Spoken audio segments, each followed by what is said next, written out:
అనుదినము రక్షించబడ్డం అంటే అర్థం ఏంటంటే మన జీవితంలో ఈ భూమి మీద మనం జీవించినంతకాలం దేవుని శక్తి మరియు ప్రభావం మనకు అవసరమైనది. ఎందుకంటే పాపపు శక్తి నుండి మనం ఏం చేయబడాలి? విడిపించబడాలి.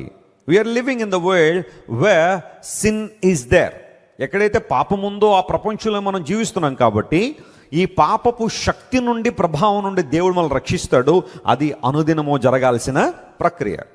కొన్ని సందర్భాల్లో బైబిల్లో మనం చూస్తే రక్షించబడతాము అనే మాట ఉంది. నేను ఆల్రెడీ రక్షించబడ్డాను కదండి, మళ్ళీ ఇంకా రక్షించబడ్డం ఏంటి అని కొంతమందికి అనుమానం రావచ్చు. మీరు ఎప్పుడైనా బైబిల్ చదివితే ఈ మాటలు కనబడితే రక్షించబడుదుము అని ఎక్కడైనా కనుక ఉంటే అది గ్లోరిఫికేషన్ గురించి మాట్లాడుతున్నారు. అనగా దేవుని రాజ్యములో ఉండడం, మహిమపరచబడడం, దేవుని నిత్య నివాసములో పాపం యొక్క ప్రెజెన్స్ నుండి మనం విడుదల పొంది సదాకాలం దేవునితో ఉండిపోవడం, అది భవిష్యత్తులో జరిగే రక్షణ. భూతకాలంలో జరిగిన రక్షణ ఆత్మరక్షణ. మనం ఒకనాడు యేసుని అంగీకరించినప్పుడు పాపముల నుండి విడిపించబడ్డాం. వర్తమానంలో జరిగే రక్షణ పాపపు శక్తి నుండి అనుదినము కూడా విడుదల పొందడం. భవిష్యత్ కాలంలో జరిగే రక్షణ మహిమపరచబడ్డం, అనగా దేవుని రాజ్యంలో సదాకాలం ఉండడం. ఈ మూడు మాటల ప్రాధాన్యతను కనుక మీరు అర్థం చేసుకుంటే బైబిల్ చదివేటప్పుడు రక్షించబడ్డాము, రక్షించబడుచున్నాము, రక్షించబడుదుము అని ఎక్కడైనా మీకు కనబడితే ఆ మూడు విషయాలు మీరు అర్థం చేసుకోవాల్సిందిగా ప్రభుపేట మనం చేస్తున్నాను. అయితే ఈ రోజున ప్రసంగం యొక్క సారాంశం ఏంటంటే దయచేయుము, లార్డ్ గివ్ us అనే ఆ మాటను ఈరోజు నేను ఆధారం చేసుకుని కొన్ని ప్రాముఖ్య విషయాల మీద మాట్లాడాలని నేను కోరుతున్నాను. మనుషుల దగ్గరికి వెళ్ళి కొన్నిసార్లు మాకు అవి దయచేయండి, ఇవి దయచేయండి అని అడుగుతాను. రాజకీయవేత్తల దగ్గరికి వెళ్ళి కొంతమంది కొన్ని రకాలైన విన్నపాలు వాళ్ళు విన్నవించుకోవచ్చు, మాకు అది కావాలి, మాకు ఇది కావాలని. ఎవరైనా గొప్ప వ్యక్తి భారతదేశానికి వస్తే మాకు అవి చేసి పెట్టండి, ఇవి చేసి పెట్టండి అడిగే వాళ్ళు ఉన్నారేమో. చాలా సంవత్సరాల క్రితం బిల్ గేట్స్ అనే వ్యక్తి మన భారతదేశానికి వచ్చాడు.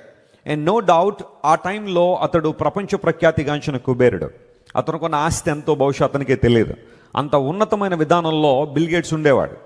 అతను భారతదేశం వచ్చినప్పుడు ప్రతి రాష్ట్రం కూడా మా రాష్ట్రానికి రప్పించండి, మా రాష్ట్రాన్ని తీసుకురండి అని చెప్పి కేంద్ర ప్రభుత్వం మీద ఒత్తిడి తీసుకొచ్చారు. ఎందుకు బిల్ గేట్స్ గారికి అంత డిమాండ్ ఉంది, మా రాష్ట్రానికి రావాలి, మా రాష్ట్రానికి రావాలని ఎందుకు అడిగారంటే, ఆయన రాగానే ఆ రాష్ట్రంలో ఉన్న పరిస్థితులను ఎక్స్ప్లెయిన్ చేసి, మా రాష్ట్రంలో ఈ అవసరాలు ఉన్నాయండి, ఈ ఇబ్బందులు ఉన్నాయి, మీరు ఏమన్నా సహాయం చేయగలిగితే చేయండి అని అడగడానికి బిల్ గేట్స్ని మా రాష్ట్రం తీసుకురండి, మా రాష్ట్రం తీసుకురండి అని చాలామంది అడిగారు. ఎట్టకేళ్ళకి ఆయన అన్ని రాష్ట్రాలు వెళ్ళలేడు కాబట్టి కపుల్ ఆఫ్ స్టేట్స్ ఆయన విజిట్ చేశాడు. అందులో మన ఆంధ్రప్రదేశ్ ఒకటి, అప్పుడు ఆంధ్ర తెలంగాణ కలిసే ఉండేవి. ఆయన వచ్చిన తర్వాత మన ఆంధ్రప్రదేశ్ ఆ కాలంలో ఉన్న ప్రభుత్వానికి $200 మిలియన్ బహుమానంగా ఇచ్చి వెళ్ళాడు అతను. ఎందుకోసం అంటే ఈ ఆంధ్రప్రదేశ్ డెవలప్ చేసుకోవడానికి వాడండి అని.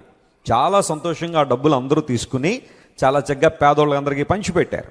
ఎందుకు ఈ మాట చెబుతున్నానంటే, ఇచ్చేవాడు ఉంటే కొన్ని సందర్భాల్లో చచ్చిన వాళ్ళు కూడా ఏం చేస్తారట, లేచొస్తూ ఉంటారు. అలాంటి గొప్ప వ్యక్తులు వచ్చినప్పుడు మనం అడుగుతాం, we need something, we want something, మాకు కావాలి, మాకు దయచేయమని.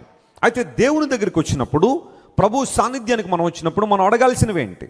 మనం ఏం అడిగితే మనకు ప్రయోజనం ఉంది, ఏమి దయచేయమని దేవుని సన్నిధిలో మనం ప్రార్థన చేయాలో లేదా అడగాలో కొన్ని విషయాలు ఈరోజు మీతో మాట్లాడి నా సందేశాన్ని ముగింపులో తీసుకొస్తాను. మొట్టమొదటిగా మనందరం ఏం అడగాలో కీర్తనల గ్రంథం 119వ కీర్తన 73వ చరణంలో మనం చూస్తాం. చూడండి, Psalm 119 and 73లో ఈ మాట రాయబడి ఉంది. నీ చేతులు నన్ను నిర్మించి నాకు రూపు ఏర్పరచెను.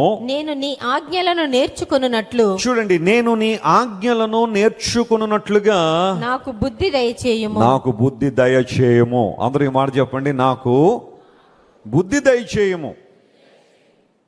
ఎవరైనా ఇలాంటి ప్రార్థన చేస్తారండి ఎప్పుడైనా? నాకు చాలా బుద్ధి ఉందనుకుంటారు చాలామంది. నాకు చాలా తెలుసండి వెసిలి గారు, నేను మళ్ళీ ఈ ప్రార్థన చేయండి వెంటనే. 119వ కీర్తన ఎవరు రాశారు అని ప్రశ్నించుకుంటే ఎక్కువ ఓటింగ్ దావీదు గారు రాశారనే చేశారు బైబిల్ పండితులు.